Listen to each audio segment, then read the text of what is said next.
మరి రాష్ట్రంలో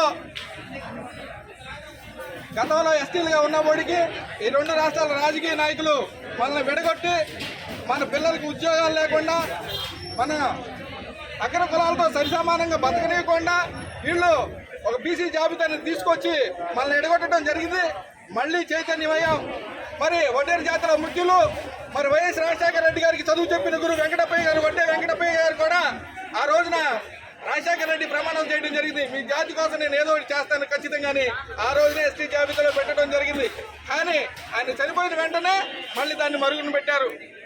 ఇప్పుడు నిన్న కాక మొన్న మరి వాల్మీకి బోయలు ఇలాగే సేమ్ ఎప్పుడైతే మన జాతి ఐక్యత వస్తుందో వాల్మీకి బోయలు నిరాహార దీక్షలు చేస్తే ఖచ్చితంగా జగన్మోహన్ రెడ్డి గారు దిగొచ్చి ఒక జీవో ఇచ్చారు. వాళ్ళు ఎస్టీలో జాబితా చేర్చే విధంగా ఒక కమిషన్ వేయండి.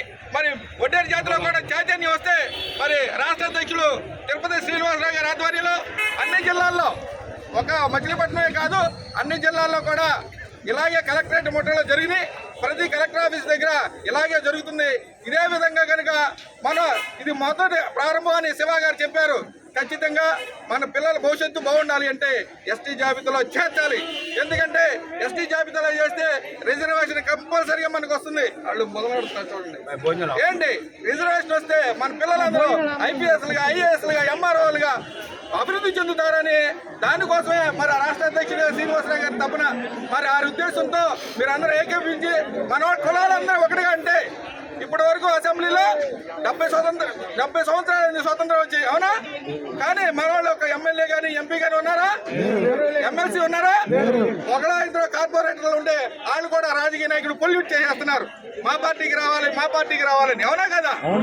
మన వాళ్ళు కనీసం ఎమ్మెల్సీ కూడా లేదు. మరి నసరాపేట నుంచి ఈసారి 2024లో ఒక ఎమ్మెల్యే కానీ ఎంపీ కానీ ఇస్తానని అంటున్నారు.